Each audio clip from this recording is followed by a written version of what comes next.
When it comes to horror movies, there's many subgenres. You got the classic Golden Age chillers, there's the exploitation slasher flicks, there's psychological horror, there's graphic violence horror. Usually you can root them into some kind of category.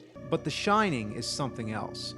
Director Stanley Kubrick was in his own world. He made movies like nobody else. 2001's a science fiction, Full Metal Jacket's a war movie, but they're completely different from anything else in those genres. The Shining was based on the novel by Stephen King, but like many movies, it strays far from the book. It really is just Kubrick's vision and a standalone work. The Shining is undeniably a more psychological kind of horror film, but there's not really any archetype for this kind of movie. There's Psycho, which started the notion of a deranged killer who can't control his actions, but there's such free reign here and an opportunity for the surreal that the filmmaker can do almost anything. It's hard to describe, and it makes it very challenging to review this movie, so I'm going to at least give it a try. Well, the plot involves a man, Jack Torrance, who takes his wife and son with him on a job as a caretaker at a luxury hotel that stays closed for the winter season. They're isolated and without any contact to the outside world. Jack tries to get writing done, but gradually loses his sanity, eventually going on a violent rampage. His son Danny sees visions of blood gushing from the walls and twin girls which we assume are ghosts. He talks to his finger and he keeps shouting red rum, which is really annoying. Oh yeah, and it's murder spelled backwards, the only moment in the film that's a little gimmicky. Then there's the wife Wendy, played by Shelley Duvall. She reminds me of Olive Oyl. Oh shit, she actually played Olive Oyl in the live-action Popeye movie. Wendy, I have let you fuck up my life so far, but I am not gonna let you fuck this up. Damn, that's pretty harsh. We're told that there was an incident with a former caretaker who murdered his family at the hotel and that Jack is a recovering alcoholic who once abused his son. We're not sure if this is just his inner demons returning or the place is actually haunted. Or hell, it could be both.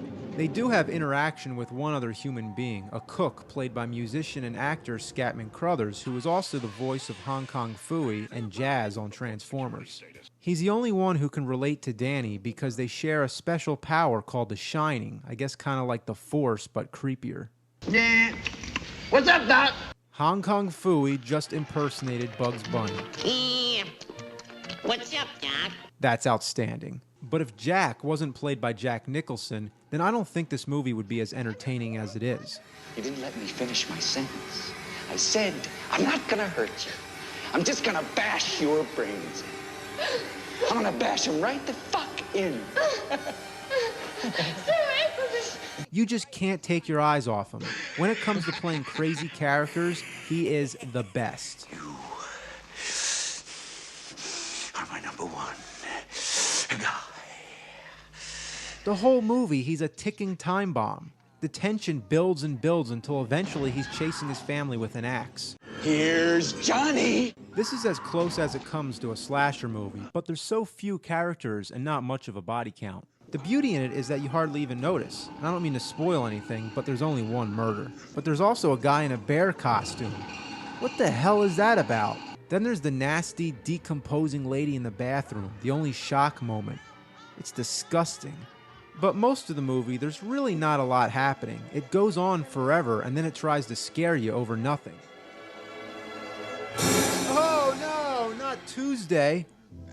My favorite scenes are when he's sitting at the bar talking to the bartender, whether it's his imagination or it's a ghost. Jack's mannerism is priceless. He acts like a total nutcase.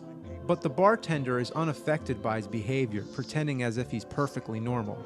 And later, he's in the bathroom talking to the waiter, again treating him with respect despite his psychotic nature. This scene begins as innocent small talk, but as it goes on, it gets dead serious.